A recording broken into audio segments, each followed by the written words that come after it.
Good morning to all of you. एक बार फिर से आप सभी का अरुण सर ऑफिशियल क्लासेस में हार्दिक अभिनंदन और स्वागत करता हूं। आज मैं आपको जो पढ़ाने जा रहा हूं, भारतीय संविधान का भाग एक। जैसा कि आप जानते हैं कि भारतीय संविधान में कितने भाग हैं? 22 भाग। जब भारतीय संविधान का निर्माण हुआ था,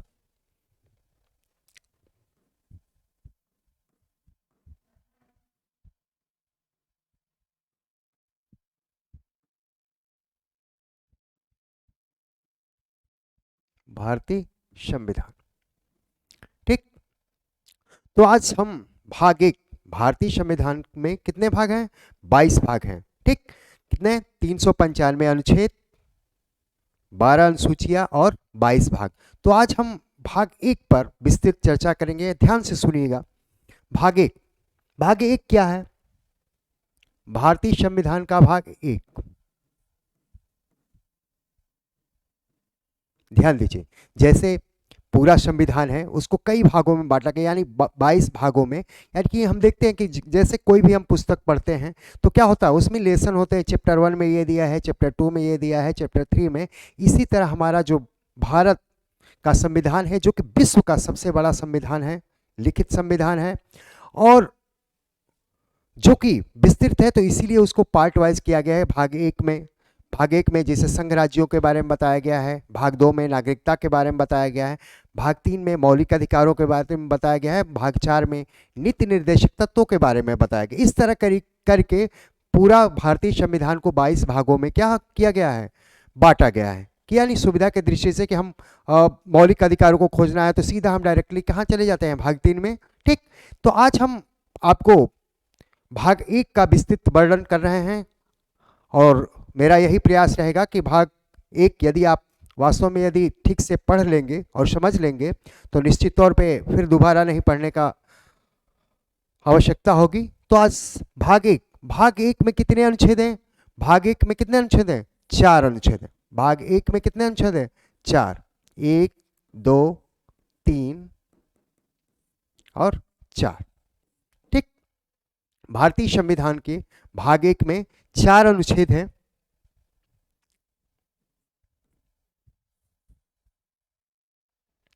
अनुच्छेद फर्स्ट, अनुच्छेद 2, अनुच्छेद 3 और अनुच्छेद 4, ठीक। यानी कि भारतीय संविधान के भाग एक में कितने अनुच्छेद हैं? अनुच्छेद 1, अनुच्छेद 2, अनुच्छेद 3 और अनुच्छेद 4, ठीक। अब इसको हम प्रत्येक अनुच्छेद को हम क्या करेंगे? व्याख्या करेंगे। और ध्यान दीजिए, भारतीय संविधान के भाग एक में संघ एवं राज्य क्षेत्रों के बारे में दिया गया है। संघ एवं उसके राज्य क्षेत्र, संघ एवं उसके राज्य क्षेत्र, ठीक है। बात समझ में आ गई? संघ एवं उसके राज्य क्षेत्र के बारे में भाग एक में उसका क्या है? वर्णन किया गया है, संघ एवं उसके राज्य क्षेत्र। इसके अलावा भारतीय संविधान की अनुसूची फर्स्ट में इसको क्या किया गया है? शामिल किया गया है। संघ एवं उसके राज्य क्षेत्र का वर्णन अनुसूची फर्स्ट में है। अब ध्यान से सुनिए, क्या कहता है भारत के संविधान का पहला अनुच्छेद? क्या कहता है? अनुच्छेद फर्स्ट कहता है, ध्यान दीजिए, अनुच्छेद फर्स्ट क्या कहता है कि अनुच्छेद फर्स्ट कहता है कि भारत राज्यों का संघ है। भारत राज्यों का क्या? संघ है। भारत राज्यों का संघ है। ध्यान दीजिए, कहता अनुच्छेद एक कहता है कि भारत राज्यों का संघ है। इसका मतलब क्या होता है? संघ दो प्रकार के होते हैं। देखिए, एक संघ होता है जो कि समझौतों के परिणाम स्वरूप एक संघ बनता है, ठीक है ना। जैसे ध्यान दीजिए, उसको फेडरेशन इंग्लिश में कह सकते हैं, फेडरेशन, ठीक है। यानी कि संघ दो वर्डों में प्रयोग होता है। एक यूनियन भी कहा जाता है, संघ को क्या कहा जाता है? एक यूनियन भी प्रयोग किया जाता है, और एक क्या कहा जाता है? फेडरेशन। यानी दोनों, यानी कि संघ, दोनों का अर्थ क्या होता है? संघ है, लेकिन दोनों में क्या है? अंतर है। ध्यान दीजिए कि जैसे फेडरेशन ये संघ है, यानी भारत राज्यों का संघ है। इसका मतलब कहने का तात्पर्य यह है कि भारत में जो राज्य हैं, यानी भारतीय राज्य, भारत के संघ और उसके राज्य क्षेत्र में जो भी हैं, वह किसी समझौतों के परिणाम स्वरूप नहीं है, है ना। समझौतों के परिणाम स्वरूप का कहने का मतलब क्या है, जैसे उदाहरण के लिए देखिए, संयुक्त राज्य अमेरिका, यूएसए, संयुक्त राज्य अमेरिका भी क्या है, संयुक्त राज्य अमेरिका भी क्या है, एक संघ है। संयुक्त राज्य अमेरिका एक राज्यों का संघ है, लेकिन वहां भारत से उसका अलग इस आधार पर किया जाता है कि जो भी संघ और उसकी इकाइयां थी वो एक समझौतों के परिणाम स्वरूप थी। कहने का तात्पर्य है कि संयुक्त राज्य अमेरिका का जो संघ है वह समझौतों के परिणाम स्वरूप है कि नहीं, न कि भारत की तरह। भारत क्या है, एक यूनियन है, यानी भारत संघ के बारे में क्या है, भारत का जो संघ है, यानी कहने का तात्पर्य है कि संयुक्त राज्य अमेरिका का संघ है जो समझौतों के परिणाम स्वरूप है। यदि कोई राज्य उससे अलग होना चाहता है तो अलग हो सकता है, लेकिन भारत क्या है, भारत एक संघ, ऐसा संघ है जो कि कह सकते हैं कि भारत बहुत बड़ा देश था, उसको संगठित करने के लिए प्रशासनिक दृष्टि से क्या किया गया, छोटे छोटे राज्यों में क्या हो गया, बांट दिया गया। तो दोनों प्रकार में देखिए, दोनों प्रकार के संघ में जमीन आसमान का अंतर है, क्योंकि देखिए फेडरेशन वहां जहां समझौतों के परिणाम स्वरूप होता है ना, एग्रीमेंट के तहत होता है, और भारत का जो संघ बनता है वो समझौतों के परिणाम स्वरूप नहीं होता है, बल्कि ध्यान दीजिए एकदम सीधा सा कि भारत एक विशाल देश है, उसमें प्रशासनिक दृष्टि से क्या हुआ, राज्यों को बांटा गया है, अलग अलग किया गया है, और उसको एक सुव्यवस्थित तरीके से क्या किया गया है, आवंटित किया गया है। क्लियर हो गया। अब ध्यान दीजिए,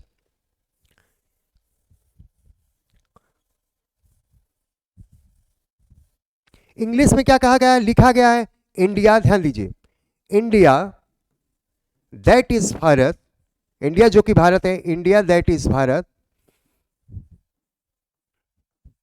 India that is Bharat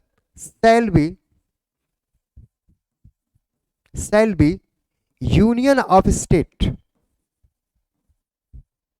union of state.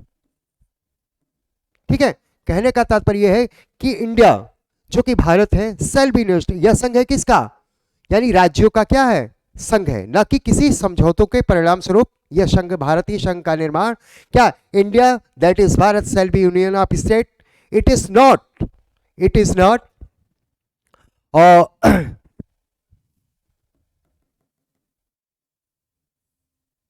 ठीक है, तो क्या है कि India that is Bharat shall be union of state, यानी भारत क्या है, राज्यों का संघ है। It is not agreement as और कॉन्स्टिट्यूशन ऑफ संयुक्त राज्य अमेरिका, यानी यूएसए। कहने का तात्पर्य यह है कि भारत राज्यों का संघ है, ठीक है, यह किसी समझौतों के परिणाम स्वरूप, जैसा कि संयुक्त राज्य अमेरिका के संविधान में आप देखते हैं, वहां की संघीय प्रणाली में देखते हैं। तो क्लियर कट, तो बहुत अंतर है। यूनियन, यूनियन जो कि भारत का है, यूनियन दैट क्या है, इंडिया दैट इज भारत, है ना, shall be union of state, यानी भारत जो कि, इंडिया जो कि भारत है, क्या है, राज्यों का यह संघ है, किसी समझौतों के परिणाम स्वरूप नहीं है, जैसा कि संयुक्त राज्य अमेरिका में। क्लियर, बात समझ में आ गई। ठीक, अब ध्यान दीजिए, आगे चलते हैं।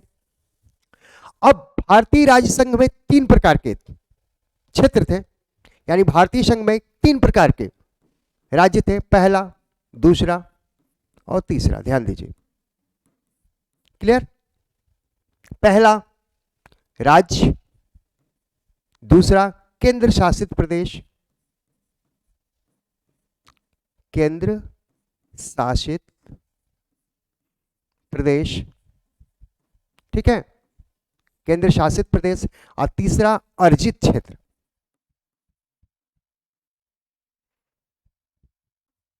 अर्जित क्षेत्र, ध्यान दीजिए, यानी कि भारतीय संघ में तीन प्रकार के, यानी तीन प्रकार के राज्य थे। एक राज्य था जैसा कि प्रांत उत्तर प्रदेश बिहार, ठीक, और दूसरा क्या, केंद्र शासित प्रदेश, जैसे दिल्ली, पांडेचेरी, अंडमान निकोबार, एनीवे जितने भी, और तीसरा में अर्जित है। जैसे कहने का तात्पर्य है कि भारत जो संघ है, देश है, यदि कोई दूसरा क्षेत्र अर्जित करता है, यानी कि दूसरा देश, यानी भारतीय संघ में जो क्षेत्र शामिल नहीं है, या किसी दूसरे देश से अर्जित करता है, उसको किस श्रेणी में रखा गया, अर्जित श्रेणी में रखा गया। स्टेट हो गया, है ना,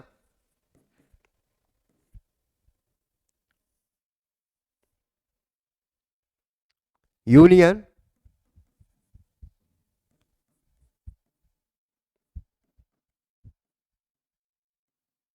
यूनियन टेरिटोरियल एरिया हो गए, और दूसरा का एक्वायर्ड एरिया।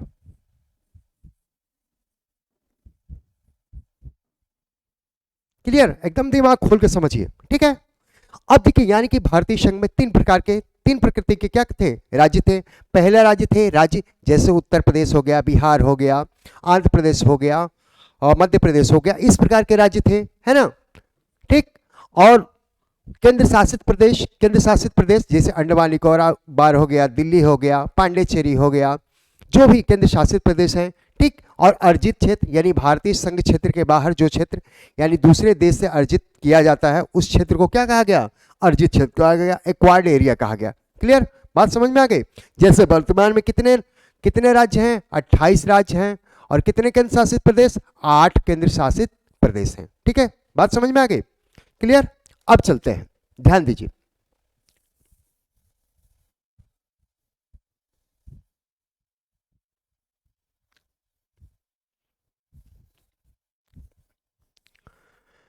ठीक, अनुच्छेद 1 हो गया, ठीक।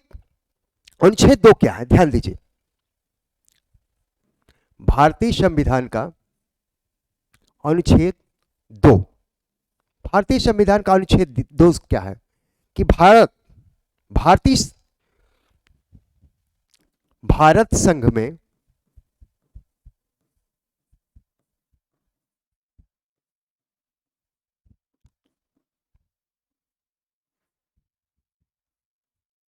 नए राज्यों का प्रवेश या स्थापना,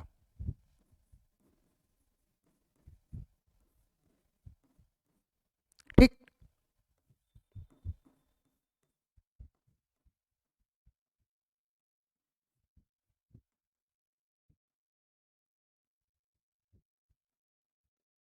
ठीक है, भारतीय संविधान का अनुच्छेद 2 कहता है कि भारतीय संघ में क्या प्रक्रिया होगी, कोई नया राज्य प्रवेश करता है या किसी नए राज्य की स्थापना होती है, तो यह शक्ति किसको दी गई, संसद को दी गई।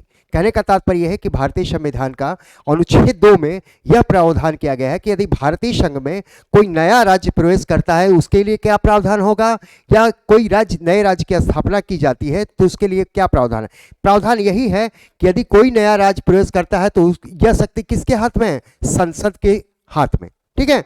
यानी कि नए राज्यों का प्रवेश या कोई स्थापना होता है नए राज्य को, तो यह शक्ति किसको है, भारतीय राज्य में शामिल करने की, या संसद को क्या दिया गया है, यह अधिकार दिया गया है। उदाहरण के लिए हम समझा रहे हैं, ध्यान दीजिए, उदाहरण के लिए समझा रहे हैं, नए राज्यों का प्रवेश एवं स्थापना किसमें है, अनुच्छेद 2 में। अब ध्यान दीजिए, एक मैटर ध्यान दीजिए, ये देखिए,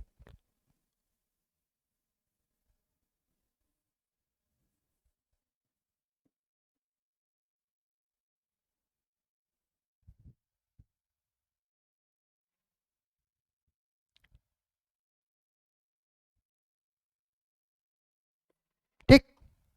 ये क्या आपकी कर्क रेखा, ट्रॉपिक ऑफ क्या, कैंसर, ठीक है, क्लियर हो गया। अब ध्यान दीजिए, यानी भारतीय राज्य संघ है ये आपका भारतीय राज्य संघ, ठीक। तो अनुच्छेद 2 में कहा गया है कि भारतीय राज्य संघ में नए राज्यों का प्रवेश और नए राज्यों की स्थापना की जो प्रक्रिया होगी वह किसमें दी गई है, अनुच्छेद 2 में। और अनुच्छेद 2 में कहा गया है कि ऐसे राज्यों का प्रवेश किसके माध्यम से संभव है, यह अधिकार किसको दिया गया है, संसद को यह अधिकार दिया गया है कि संसद के द्वारा ही नए राज्यों का प्रवेश हो सकता है। अब ध्यान दीजिए, इसको थोड़ा सा समझते हैं डिटेल में, ठीक है। जैसे आपका एक सिक्किम,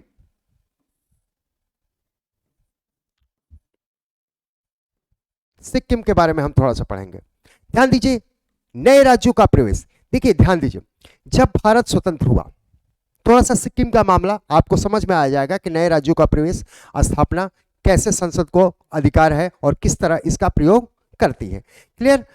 अब देखिए, जब भारत स्वतंत्र हुआ, भारत 1947 में स्वतंत्र हुआ और दो देश बने, भारत और पाकिस्तान। सुविधा के अनुसार, जैसा कि हम बताए थे कि 562 देशी रियासतें थी, कुछ क्या हुई भारत में मिल गई, कुछ क्या हुई पाकिस्तान में मिल गई। क्लियर हो गया। उसी समय सिक्किम में, सिक्किम में चोंग्याल वंश, सिक्किम में चोग्याल वंश का शासन था, ठीक, जब जो न भारत में मिला न पाकिस्तान में। लेकिन 1974 में ऐसी परिस्थितियां बनी, 1974 में, ध्यान दीजिए,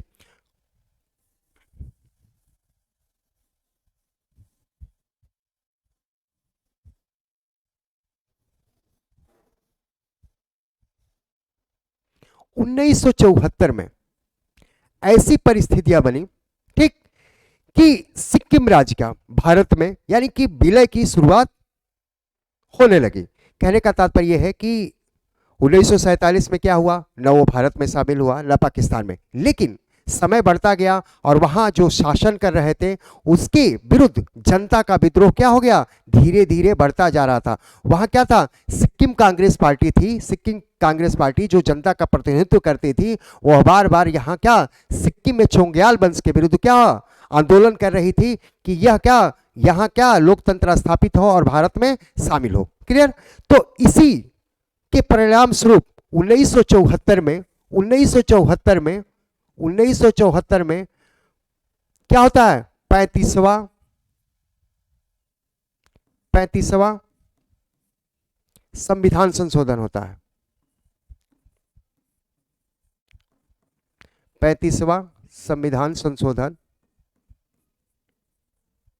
ठीक है। 1974 में 35वां संविधान संशोधन किसके लिए होता है, सिक्किम के लिए, ठीक। यानी भारत संघ में शामिल करने के लिए संसद ने 35वां संविधान संशोधन क्या किया, संविधान संशोधन अधिनियम पारित किया और सिक्किम को सह राज्य का दर्जा दिया गया। बात समझ में आ गया। यानी सिक्किम को 35वें संविधान संशोधन द्वारा सह राज्य का दर्जा दिया गया, सह राज्य का दर्जा दिया गया। यानी सिक्किम,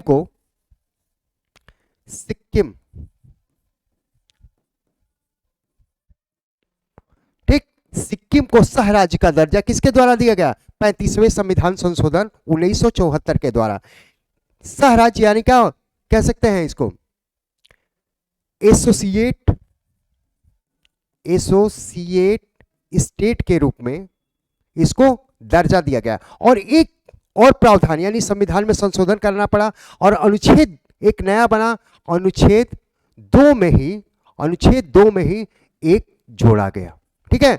यानी इस संविधान संशोधन के लिए ये संविधान, क्योंकि ऐसा इससे पहले कभी जब भारतीय संविधान बना तो ये कॉन्सेप्ट नहीं था, क्या, सह राज्य का कोई कॉन्सेप्ट नहीं था, एसोसिएट स्टेट का कोई प्रावधान नहीं था, कोई प्रोविजन नहीं था। इसी वे में क्या हुआ कि भारतीय संविधान में एक अनुच्छेद जोड़ा गया, यानी 2 में ही एक जोड़ा गया, क्या, ए, और उसके द्वारा सिक्किम को सह राज्य का, एसोसिएट स्टेट का दर्जा दिया गया। क्लियर, समझ में आ गया। यानी कि देख रहे हैं यह संविधान संशोधन किस में निहित होता है, संसद में होता है, ठीक। क्लियर। इसके बाद क्या होता है,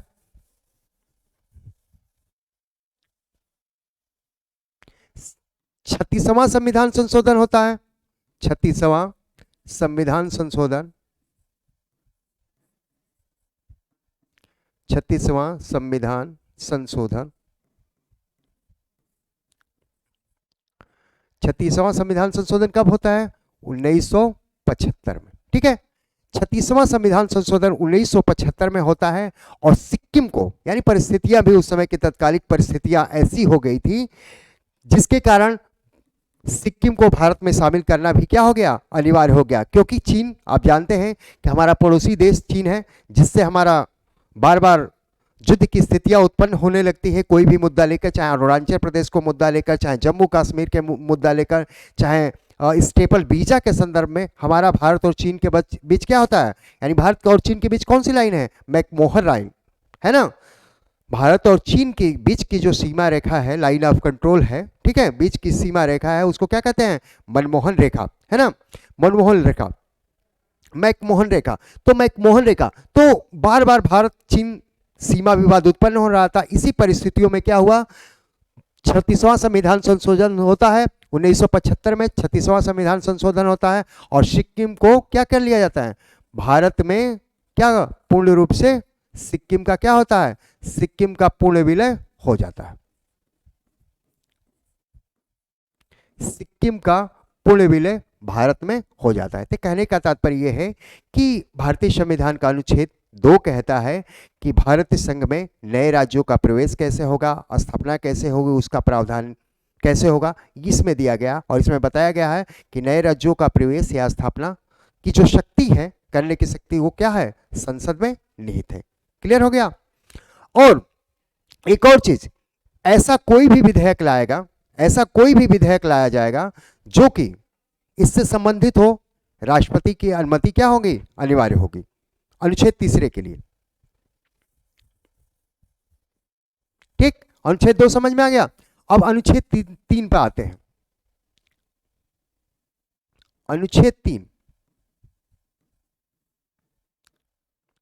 अनुच्छेद 3 क्या कहता है, ध्यान दीजिए। भारतीय संविधान का अनुच्छेद 3 क्या कहता है? भारतीय संविधान का अनुच्छेद 3 कहता है कि संसद राज्यों की सीमाओं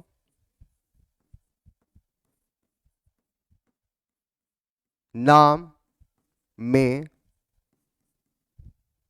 परिवर्तन कर सकता है।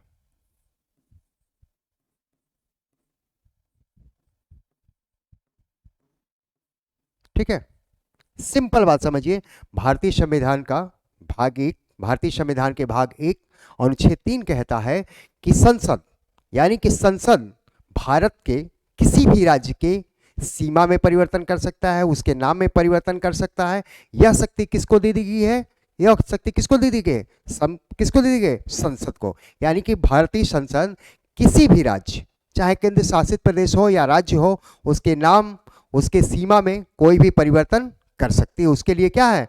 यह अथराइज्ड है संसद। अब इसे उदाहरण के लिए समझिए।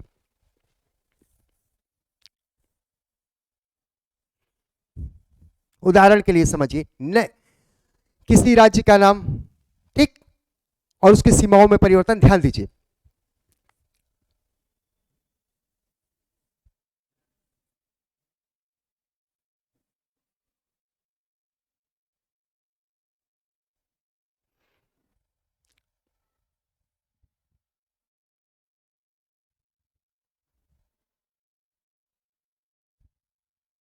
ठीक, कह रहा है कि अनुच्छेद 3 यह कह रहा है कि संसद भारत के किसी राज्य या केंद्र शासित, चाहे कोई भी राज्य किसी प्रकार का हो, उसके नाम में परिवर्तन कर सकती है, उसके सीमा पर परिवर्तन कर सकते हैं। याद करिए, उत्तराखंड आपका उत्तर प्रदेश है, ये उत्तर प्रदेश है ना। उत्तर प्रदेश से कट कर कौन नया राज्य बना? उत्तराखंड बना। यानी कि संसद को यह शक्ति है, संसद के द्वारा, संसद को पारित करके, संसद के द्वारा, संसद ने यह पारित किया कि उत्तर प्रदेश से काट कर एक नए राज्य का निर्माण हो। कौन? उत्तराखंड। तो उत्तराखंड का निर्माण हुआ। तो देखिए, अनुच्छेद 3 में यही कहा गया है ना कि संसद किसी राज्य के सीमाओं में परिवर्तन कर सकता है, उसका नाम में भी परिवर्तन कर सकता है। तो उत्तर प्रदेश की सीमा में परिवर्तन करके एक नया राज्य बनाया गया, उत्तराखंड बनाया गया, है ना। उत्तराखंड, है ना।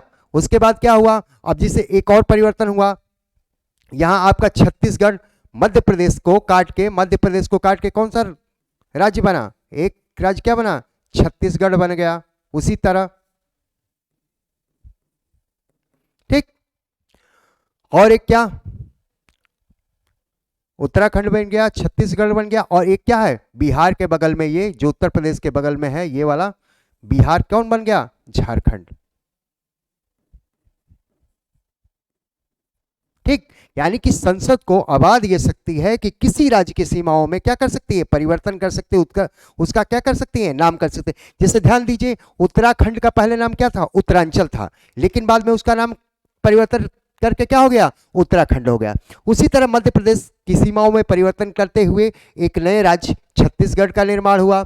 उसी तरह क्या हुआ कि बिहार को काट के कौन सा राज्य बना? झारखंड बना। ठीक, उत्तर प्रदेश से उत्तराखंड बन गया, मध्य प्रदेश से छत्तीसगढ़ बन गया, झारखंड बन गया, और इसके अलावा आंध्र प्रदेश जो यहाँ है, आंध्र प्रदेश को काट के एक नया राज्य कौन बन गया? तेलंगाना, है ना। अब देखिए, इस पर कुछ मुद्दे हैं जिस पर हम चर्चा करेंगे। जैसे ध्यान दीजिए, यह नए राज्यों की सीमाओं में यदि कोई राज्य भारतीय संघ में कोई राज्य है उसकी सीमा में परिवर्तन करने के लिए प्रावधान क्या है, थोड़ा सा संक्षिप्त में जानिए।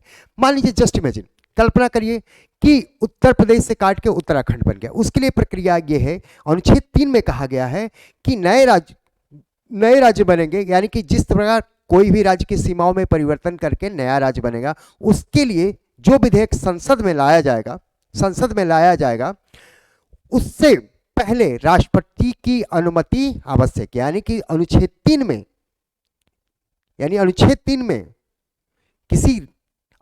में कहा गया है कि किसी राज्य की सीमा में परिवर्तन होता है या उसके नाम में परिवर्तन होता है तो ऐसे विधेयक लाए जाएंगे, ऐसे बिल लाए जाएंगे, तो इसमें क्या, राष्ट्रपति की पूर्वानुमति जरूरी है, यानी कि राष्ट्रपति की अनुमति क्या है, जरूरी है। ठीक, दूसरा पॉइंट, इसके अलावा क्या होता है कि दूसरी बात यह होती है कि जिस राज्य से, मान लीजिए उत्तर प्रदेश राज्य हो गया, ठीक है, उत्तर प्रदेश से काट के उत्तराखंड बनाया जाता है, तो उत्तर प्रदेश की विधानसभा की भी राय ली जाती है। ध्यान दीजिए, उत्तर प्रदेश की विधानसभा से भी राय ली जाती है। तो उत्तर प्रदेश की विधानसभा पारित कर देती है कि हाँ, उत्तर प्रदेश बहुत बड़ा है, प्रशासनिक दृष्टि से बहुत ही समस्याओं का सामना करना पड़ रहा है, आर्थिक सामाजिक दृष्टि से भी थोड़ा सा दिक्कतों का सामना करना पड़ रहा है आर्थिक दृष्टिकोण से। तो क्या होता है, जब विधानसभा पारित कर देती है, मान लीजिए उत्तर प्रदेश विधानसभा पारित हो कर लेती है, तो क्या होता है, यह संसद में जाता है और संसद क्या कर देती है, पारित कर देती है, तो नए राज्य का क्या हो जाता है, निर्माण हो जाता है। क्लियर। लेकिन एक और चीज ध्यान दीजिए, इसमें यह है कि जैसे कि मैंने कहा अभी कि यह विधेयक जब संसद में लाया जाएगा उससे पहले विधानसभा में क्या होगा, विधानसभा की अनुमति भी ली जाएगी, राष्ट्रपति अपने माध्यम से यानी विधानसभा की अनुमति लेंगे। ठीक है, लेकिन राष्ट्रपति यदि विधानसभा, ध्यान दीजिए, यदि विधानसभा पारित नहीं करती, जस्ट इमेजिन, कल्पना करिए, ये घटना घटी तेलंगाना वाला में, जैसे हुआ बार बार अलग तेलंगाना राज्य की मांग केजरीवाल के द्वारा किया जा रहा था, जैसा कि आप जानते हैं तेलंगाना संघर्ष समिति काम कर रही थी। ठीक, इसके अलावा आप देते हैं केजरीवाल भी, जो कि उस राज्य के तेलंगाना के मुख्यमंत्री, तो बार बार बहुत समय से क्या कर रहे थे, ये आंदोलन कर रहे थे। लेकिन हुआ क्या कि जब यह विधेयक आंध्र प्रदेश, ठीक है, जिस समय तेलंगाना उसमें शामिल था, आंध्र प्रदेश में यह विधेयक लाया गया, तो आंध्र प्रदेश की सरकार ने, बहुत पॉइंट वाली बात जानिए, आंध्र प्रदेश की सरकार ने इसको क्या कर दिया, खारिज कर दिया। लेकिन संविधान में प्रावधान है कि यदि राज्य की कोई विधानसभा ऐसे विधेयक को यदि पारित नहीं करती है जिसकी सीमा में परिवर्तन करना है, नाम में परिवर्तन करता है, तो राष्ट्रपति इसके लिए बाध्य नहीं है, संसद क्या है, बाध्य नहीं है। और इसके बाद भी संसद पारित कर देती है तो नया राज्य बना, तो तेलंगाना क्या हुआ, नया राज्य बना, जबकि वहां की आंध्र प्रदेश की विधानसभा इसके क्या थी, पक्ष में नहीं थी। बात समझ में आ गया? ठीक, इतना बात समझ में आ गया ना? यानी कि भारतीय संविधान के भाग 1 में क्या है, भारत राज्यों का क्या एक संघ है जो कि समझौतों के परिणाम स्वरूप नहीं है, जैसा कि अमेरिका, यानी वो फेडरेशन नहीं है, ये क्या है, यूनियन है। ठीक, भारतीय संविधान का अनुच्छेद 2 में कहा गया है कि भारतीय संघ में नए राज्यों का प्रवेश कैसे होगा, है ना, ठीक है, स्थापना कैसे होगी, यह पावर किसको दिया गया है, यानी संसद को दिया गया है, यह अनुच्छेद 2 में हो गया। फिर अनुच्छेद 3 में क्या है, अनुच्छेद 3 में यह है कि भारतीय संघ में शामिल कोई भी राज्य की सीमा में परिवर्तन करना हो या उसके नाम में परिवर्तन करना हो, तो यह शक्ति किसको दी गई है, संसद को दी गई है। तो अनुच्छेद 3 हो गया। ठीक, बात समझ में आ गई, क्लियर। अब समझिए अनुच्छेद 4 क्या है।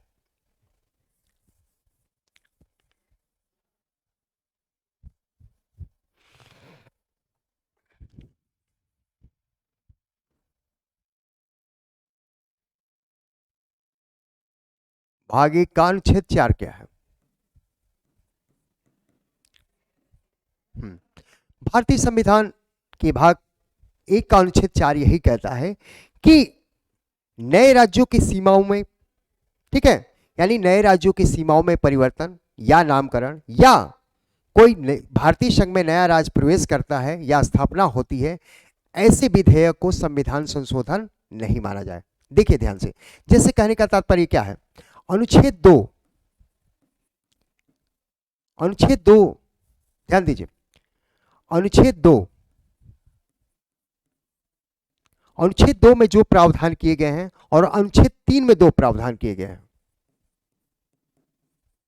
अनुच्छेद 2 में जो प्रावधान किए गए हैं, अनुच्छेद 3 में जो प्रावधान किए गए हैं, जिसके तहत यह शक्ति यानी कि ऐसा करने की शक्ति संसद को दी गई है। यदि संविधान संशोधन होता है तो इसको, यानी संशोधन होता है तो इसको संविधान संशोधन नहीं माना जाएगा। कहने का तात्पर्य क्या है कि अनुच्छेद 2 में क्या दिया गया है, ध्यान से समझिए। अनुच्छेद 2 में यही दिया गया है कि भारतीय संघ में यदि कोई नए राज्य प्रवेश करता है या उसकी स्थापना होती है, ठीक है, तो यह शक्ति किसको दी गई है, संसद को, यानी संविधान के संशोधन के माध्यम से।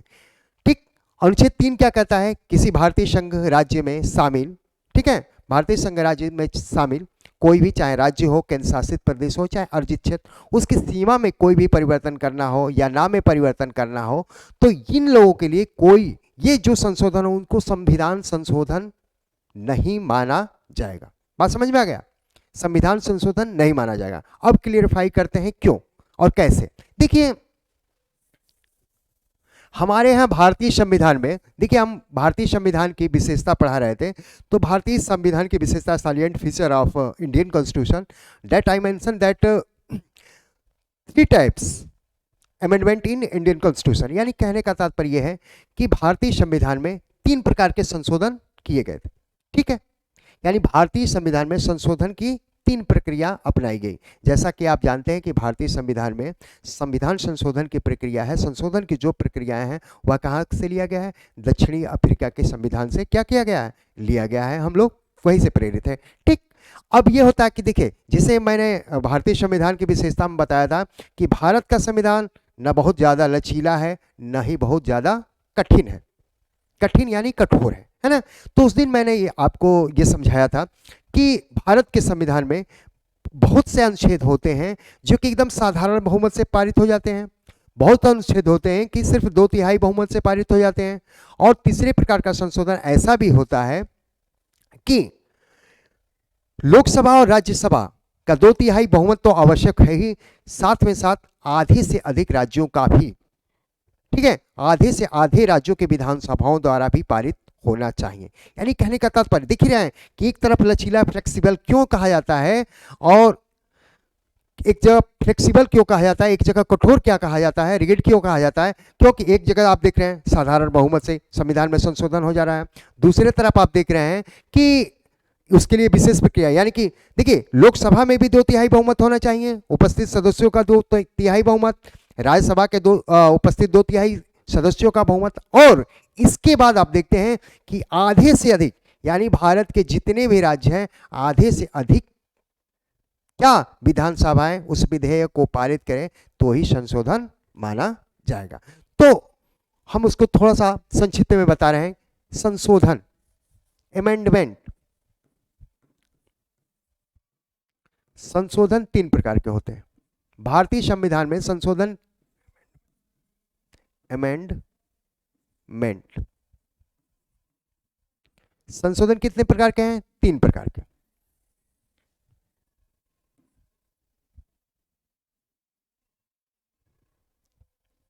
ध्यान दीजिए, इसको क्या कहा जाता है, साधारण बहुमत,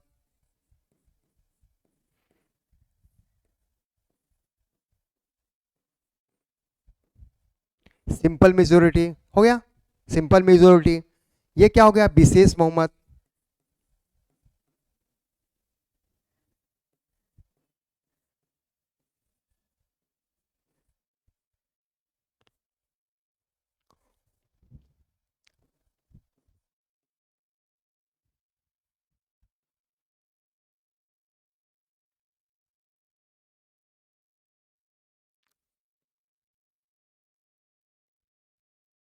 ठीक। इसको भी क्या कहा जाता है, इसको भी विशेष बहुमत की श्रेणी में लाते हैं।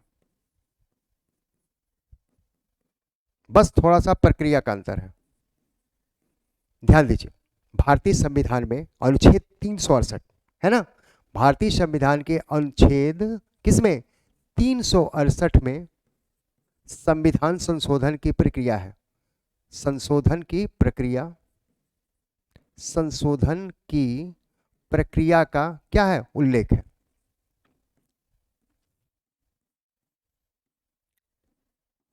ठीक है, मेंशन है।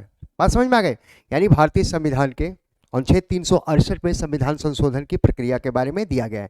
तो हमारे यहाँ भारतीय संविधान में 3 प्रकार के संशोधन है कि पहला साधारण बहुमत। साधारण बहुमत का मतलब जैसे साधारण बहुमत जैसे क्या नए राज्यों का प्रवेश हो गया, स्थापना हो गई, ये साधारण बहुमत से कर सकते हैं। यानी साधारण बहुमत ये मतलब ध्यान दीजिए, साधारण बहुमत का मतलब क्या हुआ, जैसे मान लीजिए 200 सीट है, उपस्थित सदस्य क्या है 200 सीट है ना, उसका साधारण बहुमत यानी कि यदि कोई विधेयक पर 100+1, ठीक है, यानी कहने का तात्पर्य यह है कि 50% और +1 हो जाता है तो क्या हो जाता है, वह विधेयक क्या हो जाता है, पारित होता है। जैसे मान लीजिए 101 हो गए तो वह विधेयक क्या हो गया, पारित हो जाएगा। बात समझ में आ गई। यानी साधारण बहुमत यानी उपस्थित सदस्यों के बहुमत द्वारा कोई भी विधेयक को क्या कर दिया जाता है, पारित कर दिया जाता है। इसको क्या कहा जाता है, साधारण बहुमत। क्या हुआ, सिंपल मेजोरिटी से कहा जाता है कि यह विधेयक क्या हो गया, पारित हो गया। बात समझ में आ गई। अब ध्यान दीजिए विशेष बहुमत। विशेष बहुमत ये हो गया कि लोकसभा और राज्यसभा, ठीक है, लोकसभा और राज्यसभा है, ठीक। तो लोकसभा भी उपस्थित सदस्यों का 2/3 बहुमत, ध्यान दीजिए 2/3, और राज्यसभा भी 2/3 बहुमत से उस विधेयक को पारित करती है। यानी कोई भी विधेयक संसद में आया, लोकसभा में 2/3 बहुमत, राज्यसभा में 2/3 बहुमत पारित होता है कोई विधेयक, तब पारित माना जाता है, उसको क्या कहा जाता है, विशेष बहुमत। और इसके साथ एक और संशोधन की कठिन प्रक्रिया होती है, विशेष बहुमत, ठीक। तो वहां क्या होता है कि ध्यान दीजिए, यहां यह होता है कि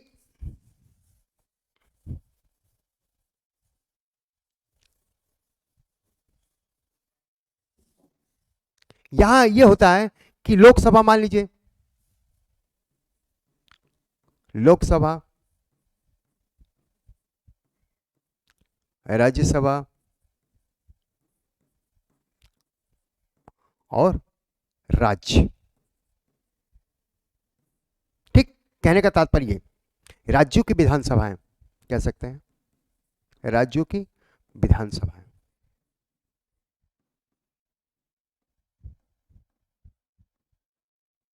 बात समझ में आ गई। यानी कि कहने का तात्पर्य है कि एकदम विशेष बहुमत के लिए है कि संविधान संशोधन की सबसे कठिन प्रक्रिया है, जैसे लोकसभा में जितने उपस्थित सदस्य हैं, जैसे 545 लोकसभा के सदस्य हैं, राज्यसभा में कितने हैं 250 सदस्य, यानी कि जितने भी सदस्य हैं, ठीक, लोकसभा में उस समय उपस्थित सदस्यों का 2/3 बहुमत होना जरूरी है। पहला तो 2/3 बहुमत है, राज्यसभा में क्या 2/3 बहुमत होना आवश्यक है।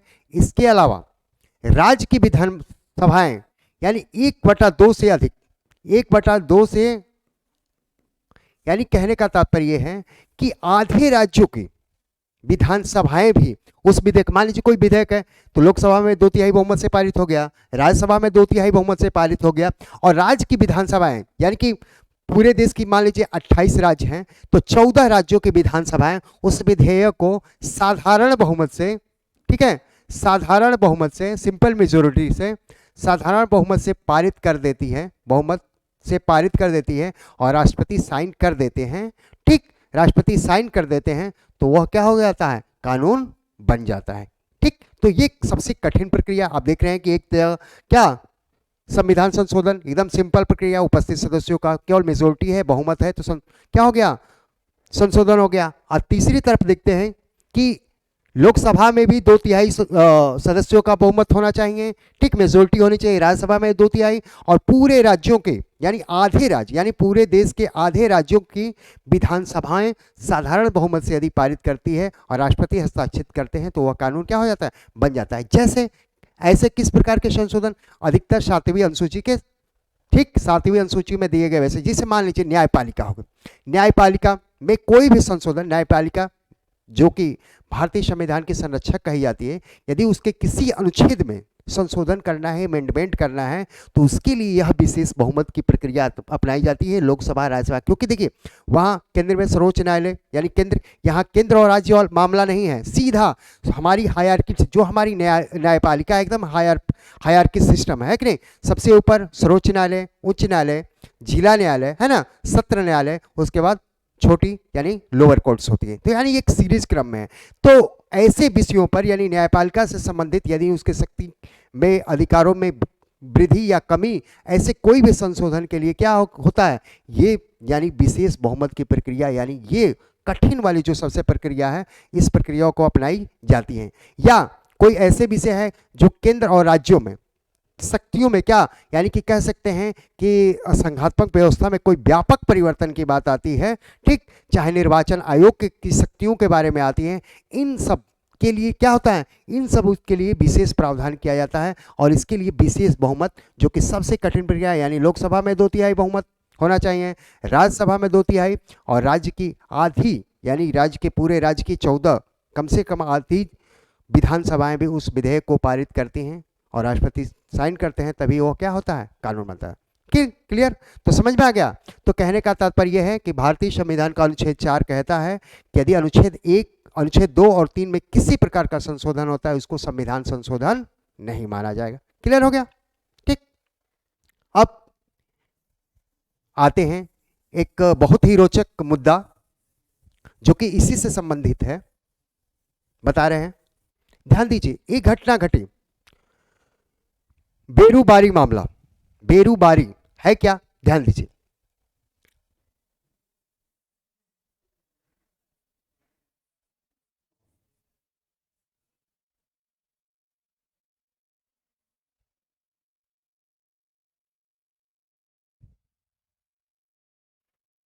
ठीक, बेरूबारी मामला क्या है? बेरूबारी मामला 1960 है क्या? जिसके लिए बेरूबारी मामला, बेरूबारी मामला 1960, बहुत ही रोचक, 1960 में। अब ध्यान दीजिए, हुआ क्या कि जब 1947 में भारत पाकिस्तान का विभाजन हुआ और सीमा रेखा खींची जा रही थी, भारत और पाकिस्तान के बीच सीमा रेखा, भारत और पाकिस्तान के बीच सीमा रेखा का जो विभाजन कौन किए?